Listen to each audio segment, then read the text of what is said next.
Çocukluğumda yaşadığım, okula gittiğim bir mahallede böyle güzel bir hizmetin açılışında bulunmaktan büyük bir mutluluk duyuyorum. Ben de bu mahallenin bir ferdi olarak kültür mahallemize ve Bingöl'ümüze tekrar bu hizmetin hayırlı uğurlu olmasını diliyorum. Ya Allah!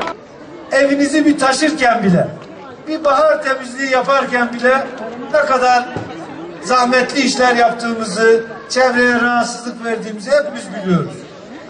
Kocaman şehrin 40 yıllık altyapısını yapıyoruz. Az önce başkanımız söyledi. Bakın Bingöl Belediyesi şu anda eş zamanlı bir şekilde arıtma tesisini bağladı. Katı atığını düzenli depoluyor. Yakında başlayacak fiilen. Kanalizasyonunu yeniliyor. Yağmur suyunu yeniliyor. İçme suyunu yeniliyor. Diğer taraftan kentsel dönüşüm, parklar, bahçeler, sosyal çalışmalar hepsini aynı anda yürütüyor.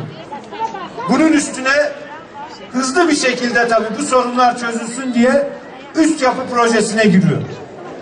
Üst yapı dediğimiz bütün bu kanalizasyon çalışmalarıyla bozulan yollara şimdi çok güzel bir şekilde kilit parke taşı ve kaliteli asfalt dökeceğiz. Projesini belediye başkanımız, ekibi yaptılar. Belediye meclisimiz sağ olsun kabul etti. Emeği geçen herkese teşekkür ediyorum. Tabii ki burada size de büyük görevler düşüyor. Bu yatırımlara tahammül etmek kolay değil. Altyapı yatırımları şehirde yaşayan insanlarımızı sıkıntıya sokarlar. Önce hepimiz isteriz bu yatırımlar gelsin diye, ama sonra da toz oldu, toprak oldu, çamur oldu, evimize giremiyoruz.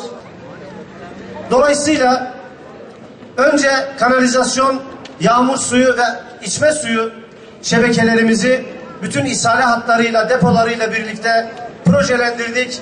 Hamdolsun bunların ihaleleri yapıldı ve 14 Nisan 2012 tarihinde yine bu alanda hep beraber başlattığımız temel atma töreniyle bu işleri başlattık. Ve bugün itibariyle tam anlamıyla 14,5 ay sonra da yine bu süre içerisinde yapılan bu işlerden dolayı bozulan yollarımız, toz vesaire rahatsızlıkları giderecek olan en önemli iş konusunda da yine çok yoğun çalışmalar yaptık. Bingöl'ümüz yıllardır beklediği altyapısını tamamlamak üzere.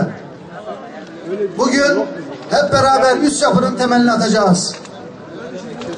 Altyapı yatırımları şehirler için, ülkeler için vazgeçilmez yatırımlardır. Her idare, her yönetim cesaret ederek bunlara girişemez.